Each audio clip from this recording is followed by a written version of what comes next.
All right, folks. What's up? Episode 34?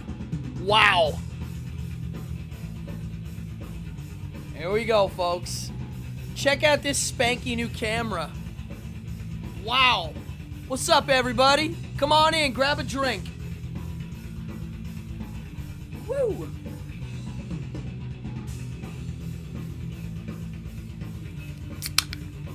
Oh, focus. Okay. Come on. Oh, why is it out of focus? There we go. I'm learning how to do this. Wow. Come on in. We got a good crowd already.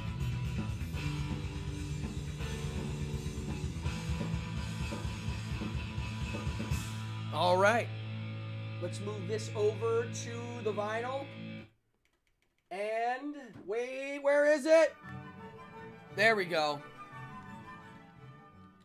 Come on in, people. What's up? I'm getting used to this new camera. It feels like there's a delay. I'm not used to it. Thank you. I don't have a good tripod yet. Is the mic? Maybe, but the mic is really far away from the camera. So, what's up? Yeah, let's chat about this.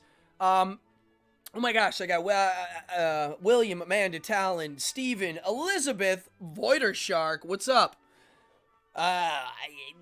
Sherman's in here. Malcolm, come on in, everybody. I am learning I literally just got this the other day. Today, I hooked it up, and I'm learning how to do it. I don't have my hand, all the ratios of all my things are off because of the new camera, but I need a review. So far, it looks okay, right? It's crispy. Look, if I move in close, it still focuses good, but every now and then it loses it and has to autofocus. Let me just... Yeah, okay. I'm just moving my hands to see if it's triggering it. Yeah, it seems okay. Does it have any weird, like... Is it jittery? I can't tell. It's kind of shocking. I've got so many components to this. Anywho, I'm a little excited here because of all the new stuff going on. And I'm so used to my old setup that I'm a little thrown. I don't have, my hand cam isn't ready tonight. There's a few things I don't have ready. But and I might have to adjust the tripod. I have a new one on the way. Yeah, notice the angle isn't as wide. So, first of all, thank you to everybody in here. I have a lot of people that jump in here all the time on a regular basis. I have people that tip me and support the show. And because of you, I got this great camera and all this great equipment. So thank you. Wait, hold on a second. I'm going to turn off one light here. Hold on. Tell me if this looks better.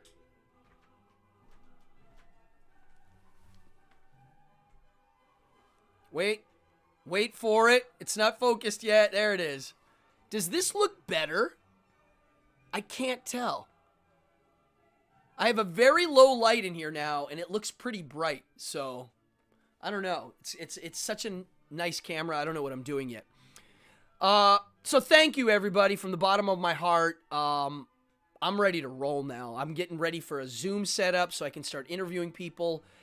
Yeah. This is going to be... I keep looking over to make sure... See, it's still out of focus a bit. Weird. Well, I'll learn how to do it. Let me know if you notice anything off. And I have a program tonight. I have some stuff to chat about. Oh, look. I'm able to use my iPhone now. I used to use my iPhone for the camera, and now I can actually look here and see. It's like another monitor. Okay, cool. Yeah, let's chat, folks. This is Evening Hour, episode 34. If you're new here, please hit that subscribe button. It's at the bottom right. Yeah, the bottom right screen. There's a little button. You just go to the screen. You'll see it. It looks like a little yellow circle. Let me see if I can I point to it? Am I pointing at it? Wait, hold on. It should be right there. Okay. Wow, what did I want to chat about? Well, a lot of you are chatting about snow. Try lowering the mic. I mean, I can lower it. I don't know if that'll... Yeah, maybe it'll... Okay. Sure. Thanks for the tips, everybody. It all helps. Snow. Who's getting snow? I think New York City's getting hit again. I think I think Thursday, Friday, we're getting slammed. Yeah, good idea, everybody. And I gotta be honest, as I get older, the only time I like to see snow is on television. That's it. I don't like shoveling. I don't like driving. I don't like... yeah, I'm not into snow anymore. I love watching it on TV. I like fake snow on TV, like the Rudolph Rankin Bass show. I like that. But I will say, when it is snowing out, my favorite thing to do is probably to go to the beach. I love watching the ocean in the snow. I do like surfing in the snow when the waves are good. You're getting slammed? Yeah. Yep. We're all going to get a hit, I think, on the East Coast. What was I going to say? I had something else to say about snow. Well, a lot of people die of heart attacks because they're not in shape and then they start to shovel snow. It's not easy shoveling snow. And even when you do it correctly, you know, bending your knees, it still like gets in the lower back area. It's not easy. In Missouri, you're getting snow there too? Wow. All right. I mean, everybody's getting hit on the East Coast, I think. Northeast. Yeah. Good luck. Be safe. Drive slow. When I'm on the highway and it's snowing out, Chino Hills, ain't no snow there, Salam. Nope, hot. Hey, Salam. I'll make nachos. We'll go informal. Poughkeepsie's getting 1 to 3. We're gonna probably get a good 3 to 4 here, maybe more. I live on the beach, sticking out, you know, on the coast. So occasionally we get missed. Occasionally we get slammed. You never know. Snow. People drive fast. Why do people drive quick? I don't understand it. I'll be on the road driving really slow, and cars will go whizzing by, and I'm always shocked at how fast they're driving. Yeah. Malo.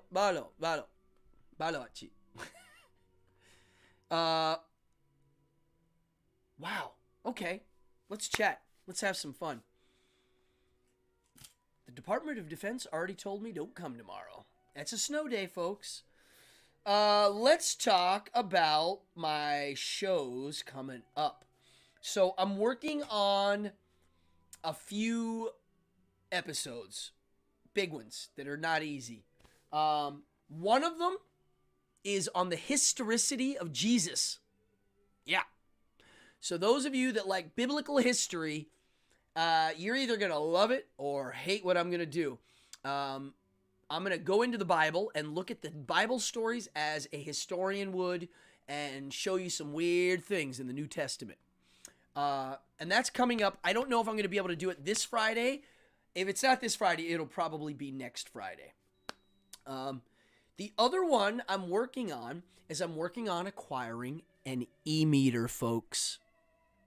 I'm going to get one.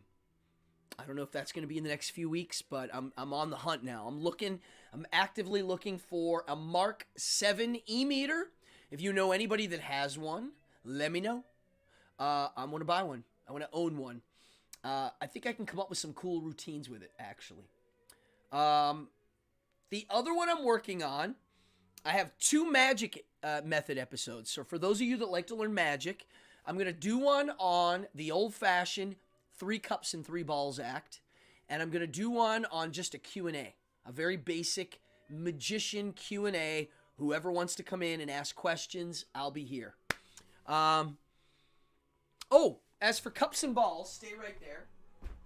When I say the 3 cups and the 3 balls, I'm referring to these, the 3 metal cups.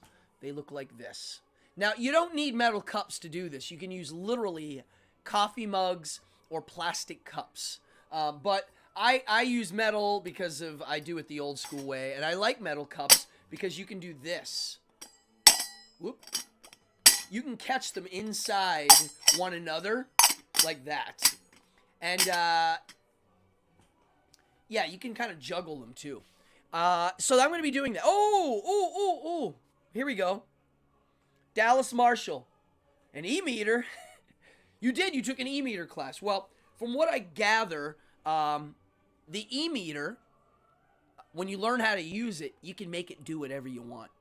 So, for instance, and I'll give you a little inside scoop on a few things.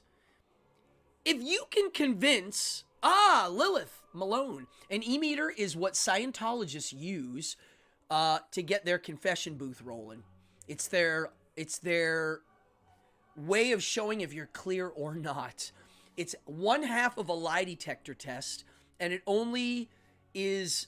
measures the, what's the science term, of your skin, the electrical current coming out of your skin.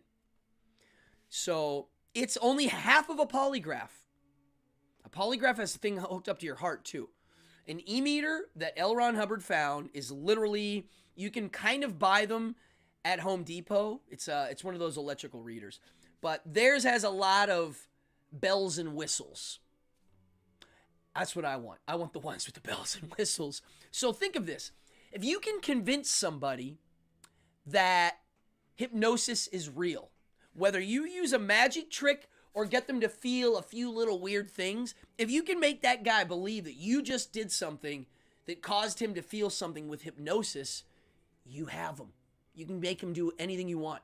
That's one of the little secrets of hypnosis that I'm going to do on my hypnosis show. Aside from that, let's put that over here. The other thing is, the E-meter they use to get confessions. So you hold these two metal objects. They're called cans. Why? Because they literally are just cans. And in the old days, they used to be just cans. Like literally cans with wires hooked into this thing. You hold the cans. Here. This is perfect. This is what they actually look like in some of the models. So you hold the cans. And when they give you the stress test, they say, they'll pinch you. Boop. Right? And the meter goes, and they go, look, the meter moved. And then they go, all right, now think about getting pinched. And then you think about it, and the needle also moves. See? Thoughts have matter, right? This is the game to get you in, right? They do a kind of a magic trick of sorts. Then, once you're doing audit sessions, they say, what are your crimes? What are your crimes? What are your crimes? And they keep getting them out of you, even if you don't have any. These people start making them up. As you're doing the readings, they're checking this needle and they're writing things down, and basically they can make it do whatever they want. They can interpret it however they want and get you to believe it's actually working. Now, here's the thing. There's a lot of counts where they'll say, think of something, here I like holding the cans. They'll go, think of something that makes you, that you did in your past you regret. So you're like, okay. And then it moves, okay? Right? And you're like, okay. I know a lot of times where people will go, I was just thinking of my puppy. Like they try to do the opposite. Why? Because that's what people do. People do that in magic tricks too. And the E-meter can't tell the difference, obviously, and neither can the guy reading. So, yeah, it's a lot of bunk. It's just reading the galvanization. There it is. There, the galvanic science. Okay, there's the word, Fallon. Thank you. It measures the galvanic electricity on your skin. And sweat, when you squeeze it a little harder, it all activates it a little bit in a very subtle nuance, which is why you can get that needle to kind of move whenever you want. Yeah, I'm fascinated by it. I'm going to get an E-meter, and I'm going to learn how to use it, and I'm going to do it on the show. Now, I got to be honest, like all of my shows, a lot of people are offended by people who do these things because it's considered, quote, as a religious artifact. And that's okay. It can be a religious artifact for some. I'm a fan of all religious artifacts, and all religions are fair game for dissection and debate. That's just how I am, and I do believe that to my heart. Religious movements and whatnots are all up for game and debate and chatter, and this is just another one. So, and I like learning new things, and we got a new thing to learn about. E-meters, man. I'm going to find a new use for the e-meter and apply it in my magic show. It's kind of one of my little dreams. And I like the way they look, especially the Mark 7 ones. They have this oval look, and they pop up, and they have briefcases, and, you know, they actually come with like a cool briefcase sometimes. Yeah. So let's have fun with e-meters. So that's in the works. I'm hunting one down. What else was I going to say? Oh, so for this episode, this is a wild card. When I do the wild cards, sometimes they're the most fun for me. I do a little prep, but not a lot, like some of my other ones. Fallon, here we go. Ba-boom. Do sociopaths give any tells with lie detectors and e-meters since they don't emote? Okay, I'm cutting all the crap out of my show, and we're going to talk about lie detectors for a second, because I think you're all going to like this. I've met people that are good at giving polygraphs, okay? They are experts at it, and they can get people to literally halfway through the polygraph just break down and admit that what they did, you know, right there.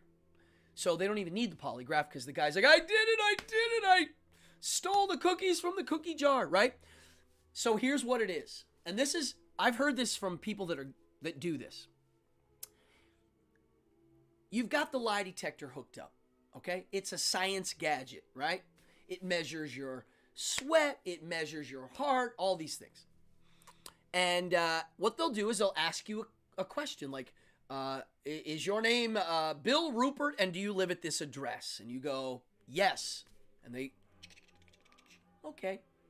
And they ask you truthful questions that they can verify are the truth, and they look at the graph, and then they ask you to lie or make something up or change a detail. Oh, there it is. The art of the interview.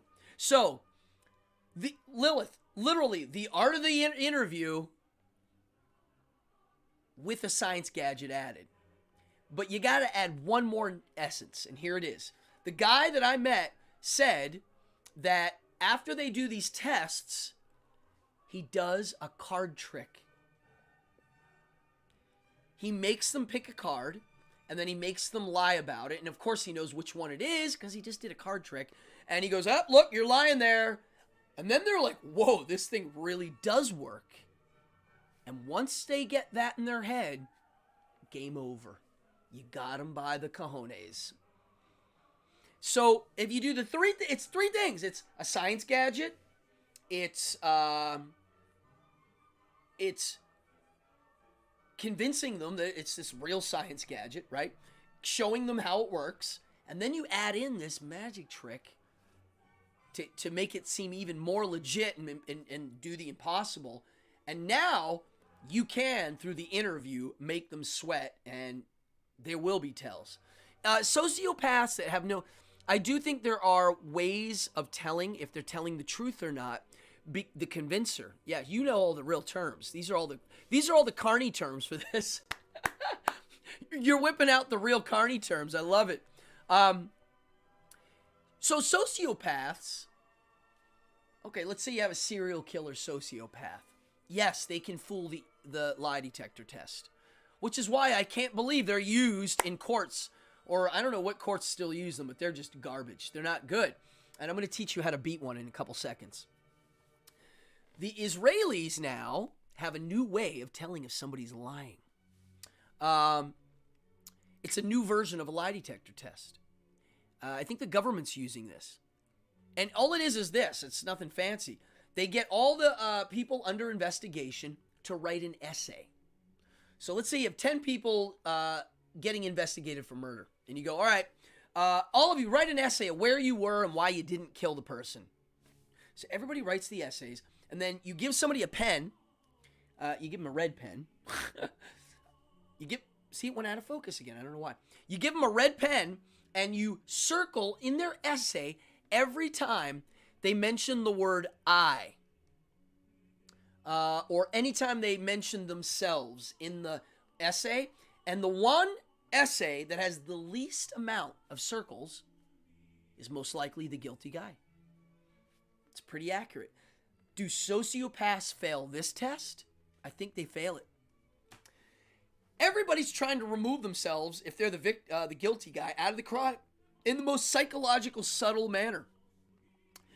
One day they will be able to hook a brain scan up to your head, and it will be very hard to fool it. And they will be able to tell if you're lying by looking at what memory cells are being used, right? So if you're lying, it's coming from a different spot in your head. Clearly it is. It's coming from a fabrication spot, right? When you have a memory, that's different. It's plugged into a memory spot. Like if I'm going to tell the truth about a story, that's why I like doing this show live.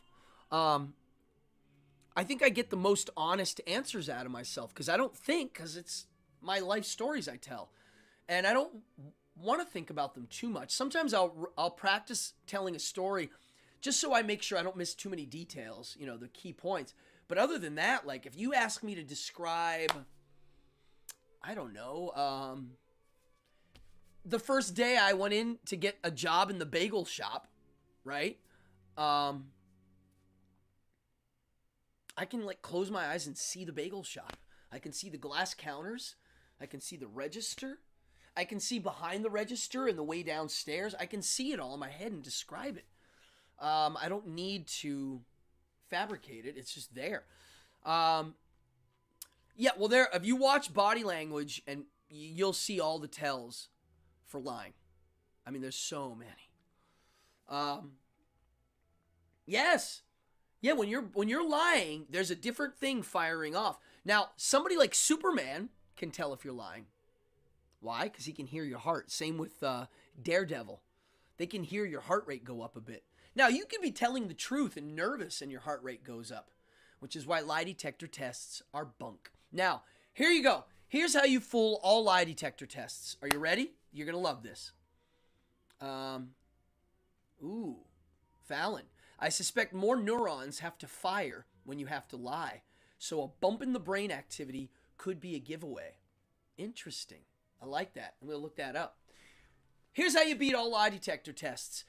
You ready for this? In your butt, you have a blood vessel that gets very close to your sphincter. I'm being serious. I'm talking about butts and sphincters now. When you take the lie detector test, every time you tell the truth, you squeeze your butt. You do a Kegel. You do an actual... So right now I'm telling the truth. My name is Adam Cardone, and I live at Rockaway Beach. I like to eat pretzels, and I stopped drinking lots of soda, and I drink vintage seltzer water. So I just said that by doing a Kegel the whole time. I squeeze my sphincter in. Now when I lie, I really like Christian rock, and I'm going to start sending all of my money to Joel Osteen. My butt, I relax and don't do the muscle, and it throws the test. It gives it a weird reading because of the heart rate and the blood vessel in the butt kind of offset it. And I've seen videos of people doing it, and it works. There you go. You can fool any lie detector. Yeah, brainwaves can tell what emotions you're thinking. I suspect in the future we're going to have some gadgets that can read here in a manner that really is like magic. It really is like an amazing thing.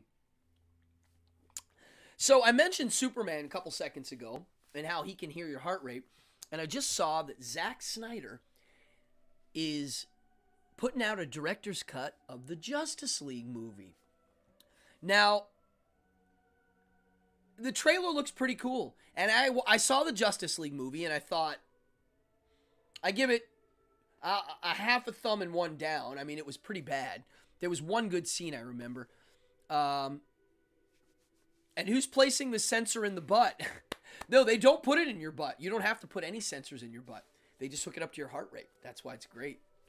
So Zack Snyder, it's like a 3 to 4 hour version. Yeah, Lilith brought that up. Yeah, if you believe your lie in your heart to be true, then you believe it, and you will fool the lie detector test. Yeah. Yeah, Elon Musk is... Neuralink is going to happen, folks. I don't know what I have to think about that. Before we go into the Zack Snyder Superman, let's chat quickly about Neuralink. I think it's going to happen. I think we're all going to...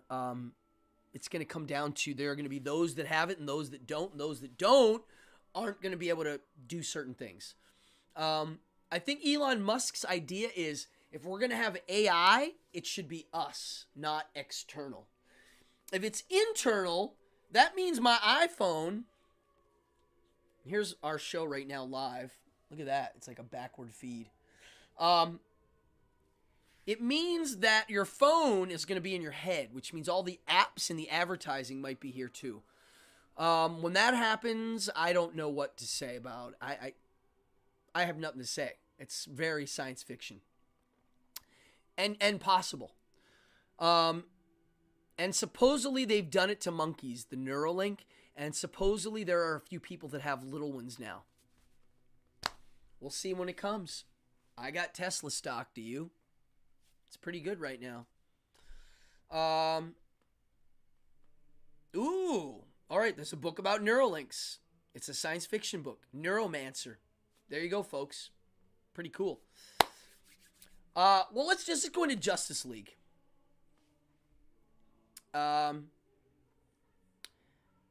I did not like Superman Man of Steel. Too dark. I don't know what to say. I just thought it was too dark.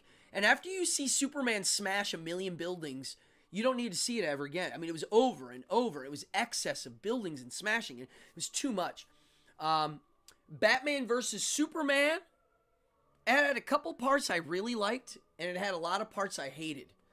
I loved Batman at the end sequence of him fighting.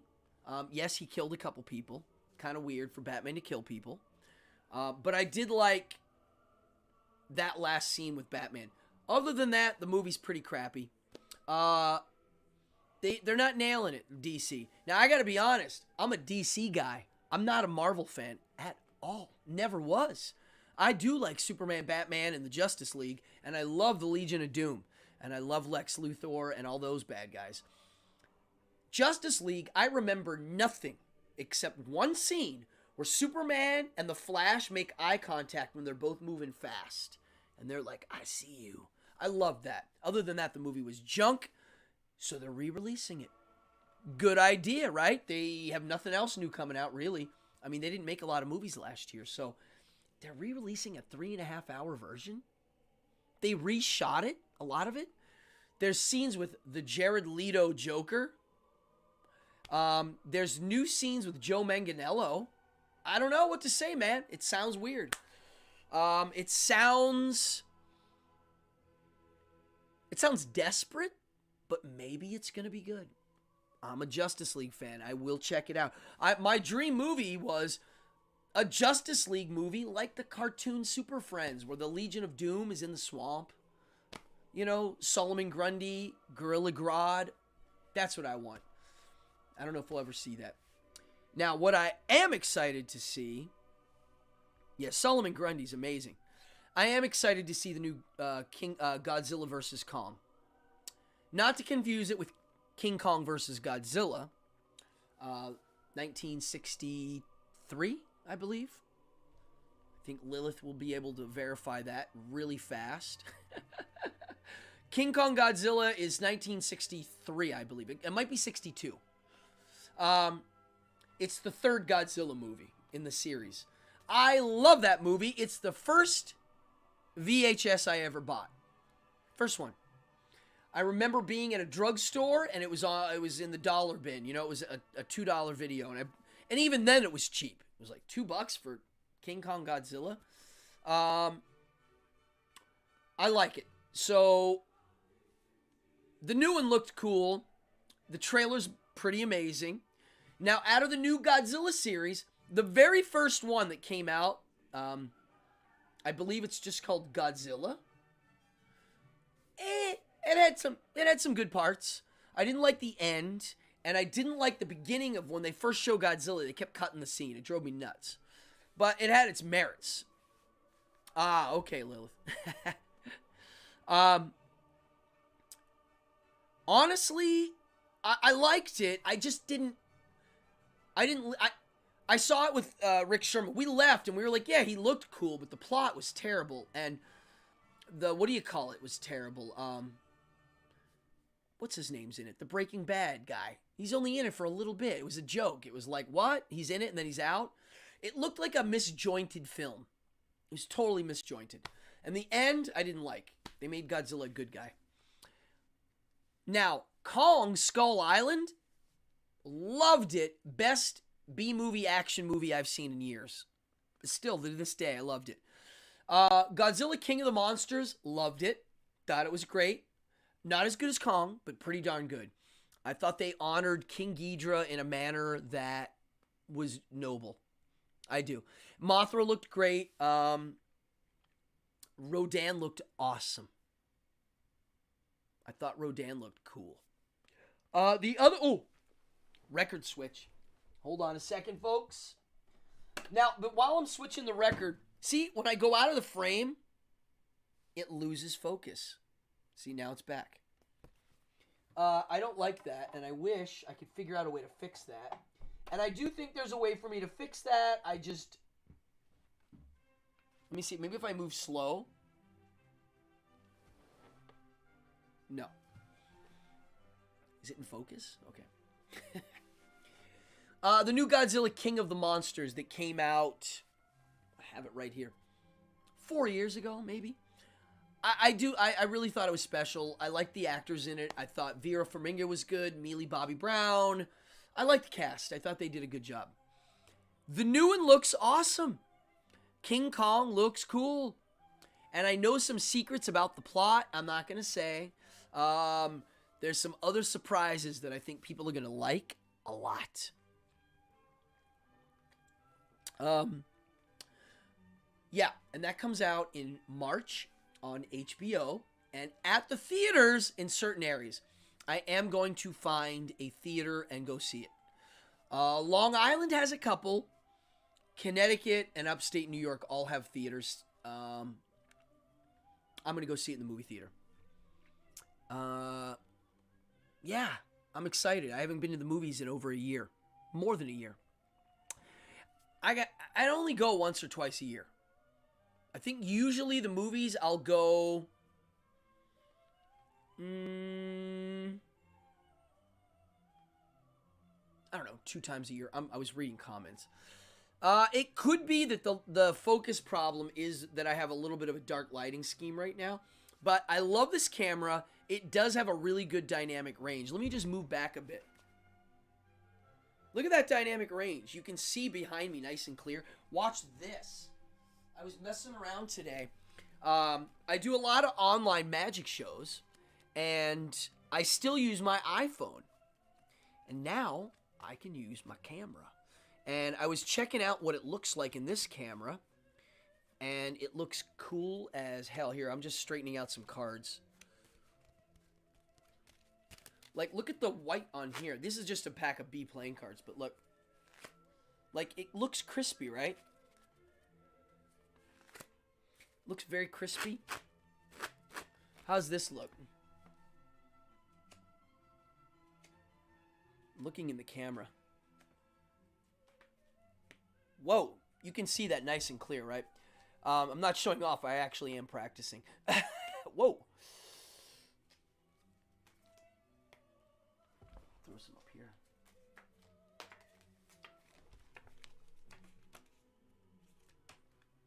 Now, the thing about this is I don't know. When I do magic, a lot of times I come up to the camera and I move back. And I don't know if it's going to work with this. It might work.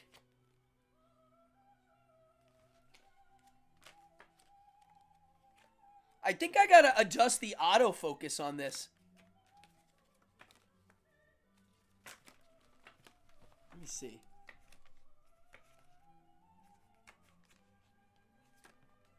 Yeah, maybe.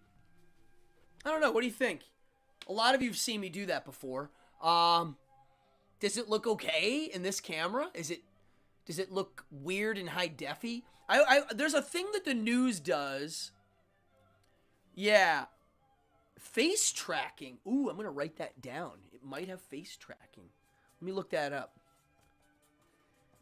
Seriously, people, I get nutty around technology, like cameras and computers. I don't enjoy it. It's not fun. I bought this camera Friday. Yeah, Friday. I drove into B&H. I went in, I bought it. And you know when you buy something really cool, you get kind of a high? Like if I leave a toy store with a high-end Godzilla toy, I mean, literally, it's like hitting a ball of crack for me. I'm like, oh, wow, right? Or if I buy a really rare record, or, you know, you get a buzz. Oh, if I buy a piece of magic equipment that's like special, I get kind of a buzz. I did not get a buzz buying a very, very expensive camera.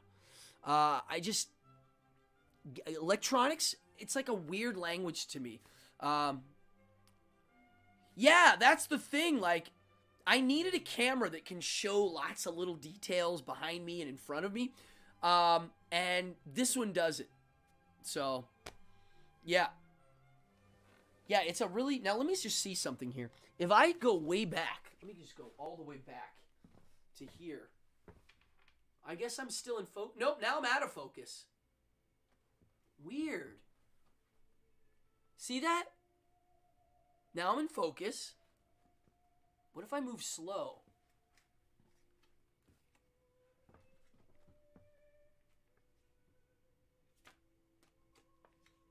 Yeah? I don't know. I have to learn about this. See, it went out of focus. Yeah, this is a learning process. But I gotta say, and now we're in focus. I gotta say, I have a really awesome crowd here. I have a it's a Monday, folks, and I have a really great live crowd. We've been averaging between 15 and 30 to 35 live watchers every show I do now. And I'm flattered for that. And because of you guys that know a lot about tech, you point me in the right directions. It really does help. Thank you. And I've got donors and I got subscribers and it's all working out. Oh, besides, on the subscription, I'm getting close to 666. And I said it, when I get to that number, I'm going to do a special prize giveaway to whoever's watching on on the episode when I hit that number. The other one is when I hit 1,000, I'm going to do something really cool. Because 1,000 is the magic number. I've already raised enough money to buy basically almost all the gear I have right now. Okay? Since October. And I am not even monetized on this channel. Nope. You need 1,000 for that. So it's been pretty good, folks. Thank you. And, you know, we got a really regular crowd in here.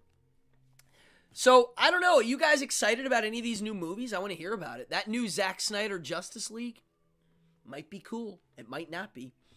What else was I going to chat about? Oh, yeah. So, one of the things that I've been tripping out on, and I got to be honest, this is new for me. Some of you might have tripped out on this when you were younger. I have not. My first trip out is at an early age when I realized, at a very early age, I was an atheist. I knew it pretty early. I just didn't believe in any of it. I was being told many things that I didn't believe. So it was a very big awakening to realize that when I would mention it to certain people, or just entertain the thought of how irritated and upset people get over that notion, which to me is proof that the subconscious agrees. That's why they get upset. So, now, I'm reading all of these philosophy books, and I mean, I'm reading a lot. I'm reading a stack like this, and every morning I kind of go through them. The new trip out I'm on is the free will debate. Free will, does it exist? I've been doing now some hardcore research trying to find a good argument of free will, and I can't find one. And I'm looking at some smart people. I can't find it. Everything I can think of and do comes from somewhere. It has something that comes right before it, and that has something that comes before that. And I found some new science where, let's say you can have a red M&M or a blue M&M, and you don't really care which are which, and you choose one or the other. They show in the science that you actually know which one it's going to be way before you say it. You do. And your mind doesn't want to admit that. It does this trick to make it think that you have this choice when you don't. When I started noticing these things, it kind of blew my mind. And I've been thinking about it a lot. And it's weird because, well, religion, meaning monotheistic Judeo-Christian stuff, without free will, the whole thing falls apart. And the other thing that falls apart is our justice system. It's based on free will.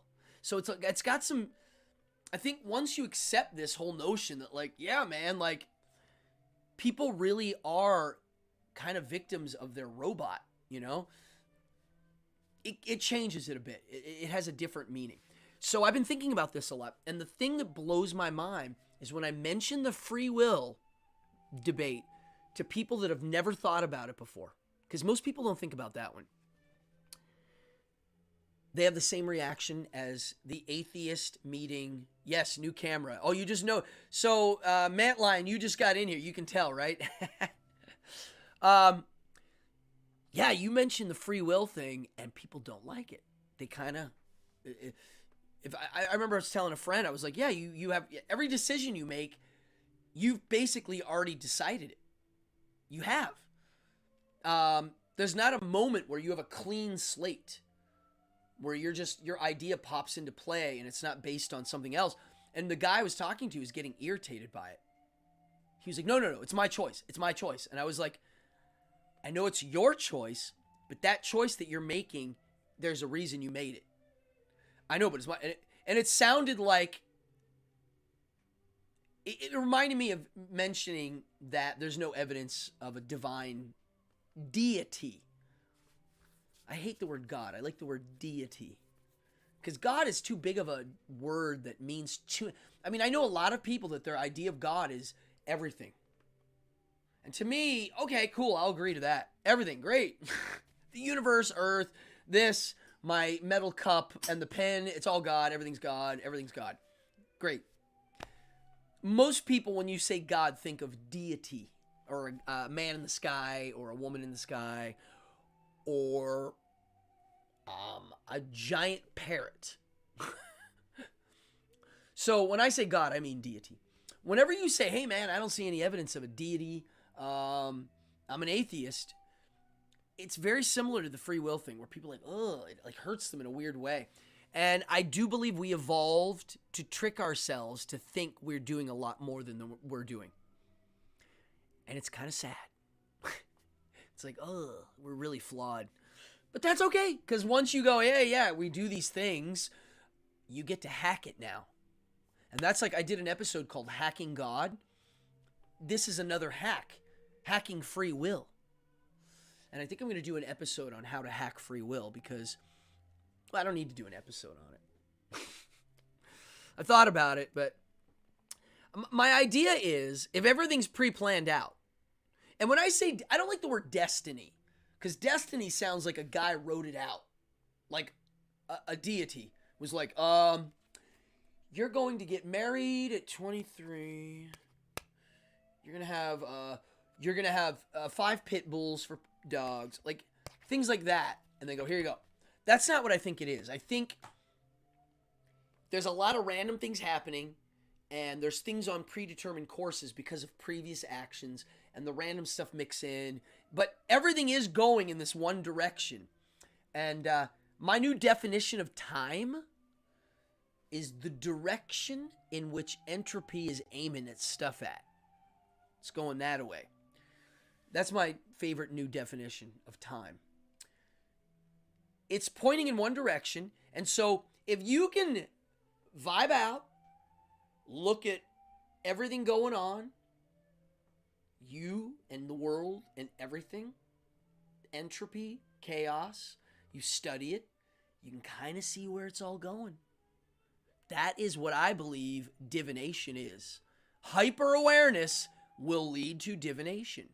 That's what Sherlock Holmes does. He just doesn't call it magic or woo-woo. It's just him. And to me, you can do these things. And there are people that do it subconsciously. Now, here's my question. Is there a way to see where everything's going, frame it how you want to frame it so that it suits you the best, and you get the most positive experience out of what's about to happen that you can't control, right? You get to choose your seating on it, maybe, and your frame. And then, this is where the wizard comes in. If you're a real witch or a wizard, you're able to get everybody else around you to see the frame and the platform in the manner you're going to project to those people at this future event or this situation. Think about that. That's the thing I'm tooling with in my mind right now. The way to do that. Like, what does that mean to notice where things are aimed, right? And then using it not only to your advantage, but helping it shape the world around you too. This vision that you can see. Just an idea, just a thought. Yeah, any thoughts on free will? I'd love to hear. If anybody can point me into a direction that shows that we really do, when it comes down to a moral decision, where you have a clean slate to choose A or B. Yeah, I don't know. It falls in the line of the concept of, if you're going to change something about yourself that's really core value, you have to change your beliefs. Your belief on how you see yourself and those around you. You know? I was saying to Voider Shark, was it yesterday? We were chatting about, like, if you're into drinking, you probably have a positive vibe about how cool it is to have a drink and a cigarette and the smoky dark bar. Like, that feels good in your psyche, and part of your belief system is that that's a cool image to uphold. You'll never quit drinking if that's true. So you have to change your belief system, right? What's Fallon saying here? Choice may come from the reptile brain, but pass through to the higher part to make the illusion of free will. Perhaps it's to protect your ego. Bam. I mean, the word perhaps, it must be that. I was thinking about this yesterday. Why would we invent the notion of free will? And that's the only answer I can see. To protect your ego. It's a little buffer, right? So your reptile brain reacts. It's the three F's. Fight or flee, right? Those are the three F's. That's the reptile brain, right? It's a reaction. As soon as it happens, but it happens, right? That's pre-programmed. Pre-programmed because of survival and DNA and evolution. And I know this because I was studying how to make someone like you within 1 second. 1 second. There's a technique. It was on one of my episodes. And it's weird because I do it naturally when I perform. So here's what it is. The first thing is a smile literally makes other people trigger the happy chemical. The second thing is this picture of open hands. It's the universal symbol of I'm unarmed and safe. The other one is raised eyebrows. Raised eyebrows, I think, means it's a type of a surprise. So when you do smile and raised eyebrows and open hands, it literally triggers the chemicals in this stranger that you're cool. You can be a friend. Because when you meet somebody, there are 4 things that you can have happen. A, that person's a friend. B, that person is not a friend, I'm going away. 3, I want to mate with that person. Or 4, I'm indifferent. Indifferent is the default, right? So how do you get the first one? I want to be friends. That's it. Smile, raised eyebrows, hands. I don't do this when I walk out on stage. I do go, hey, what's up, everybody? And I smile because I'm happy to be on stage.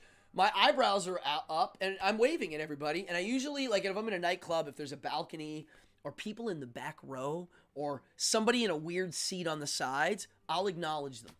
I'll go, yo, you guys in the cheap seats, what's up? Balcony, right? Now I've made friends with everybody. Now I start my show. So even all of those things are pre-programmed. So then your lizard brain reacts. Your early mammal brain, that's the nurture part. That's the mammal, but it's not the really planny one. That's the neo brain, the neocortex. The early mammal, I wonder what it does. At some point, that ego kicks in and you invent free will. What if free will was invented to soothe our sadistic nature? Here's where it gets interesting. So, if free will is not true, and someone did a crime and you punish them or torture them, maybe it's because we want to see them tortured. It makes us happy. It has nothing to do with punishing that person. It's just satisfying my happiness. Maybe that's it. So to cover that up a bit and to ease that off, maybe free will is also part of it, where we go, hey, he could have done this and he didn't, so I'm going to hurt him so that he realizes that the other was a better choice, right? So I don't know. It's weird. And it's so weird that people don't talk about it. It's an undiscussed thing, and most, like, you don't go to the bar and they're in there talking about free will.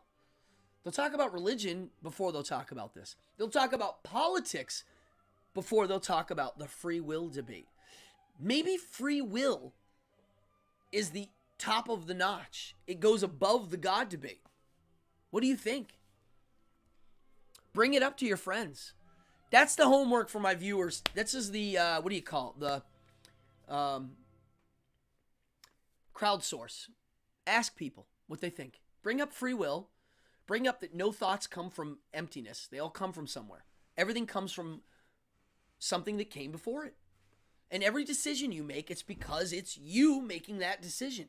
And the whole idea of you, somebody making a decision, if you went into their body and made the same decision, you'd make the same decision because you'd be in their body.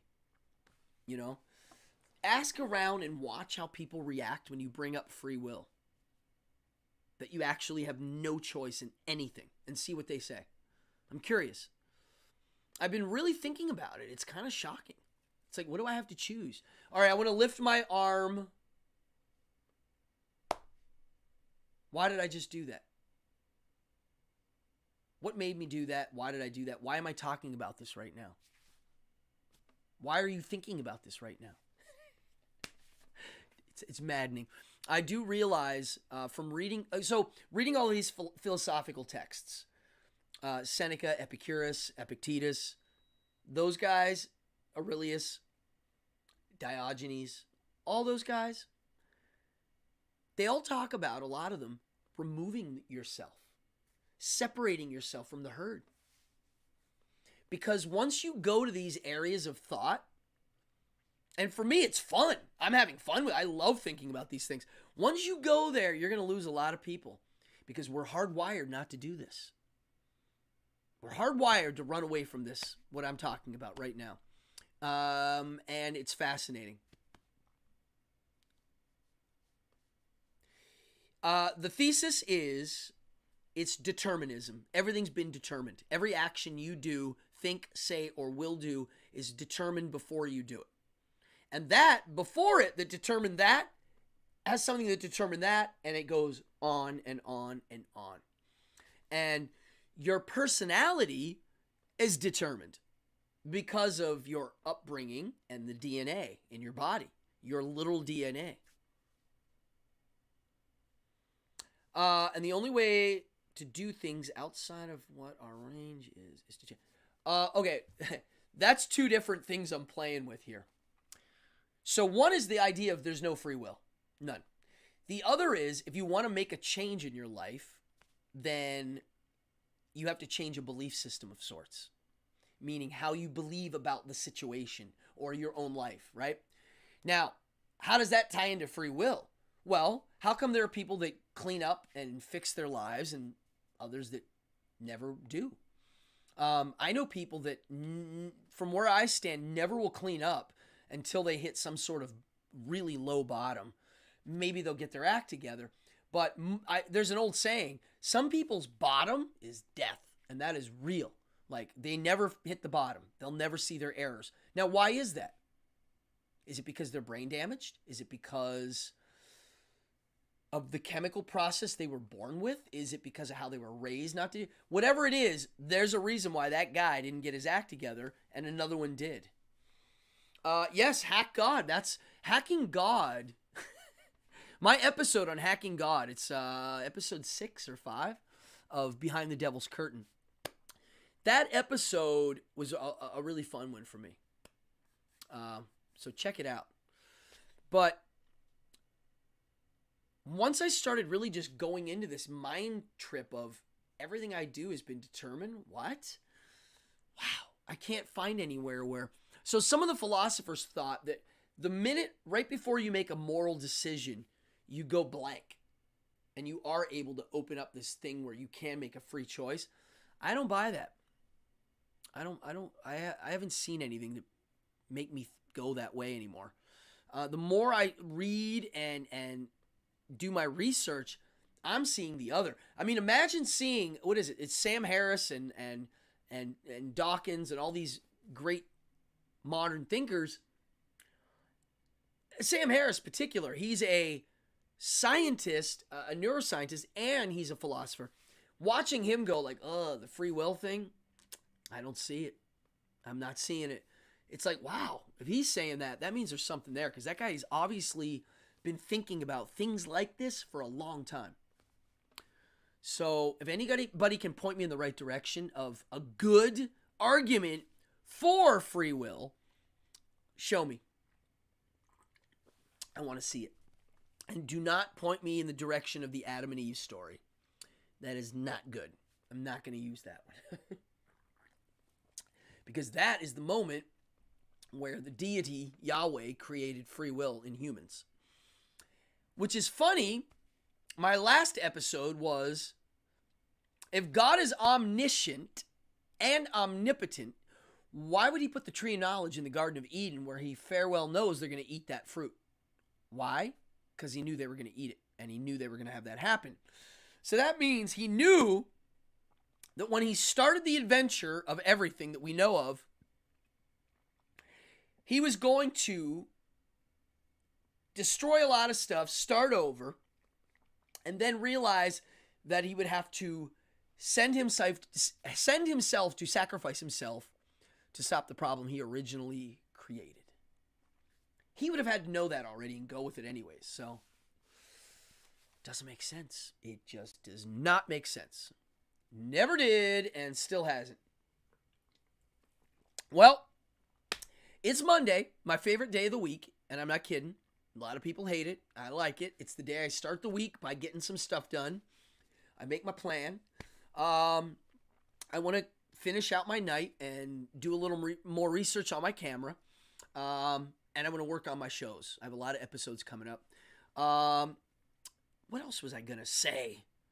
I had one other thing to say before I bounce.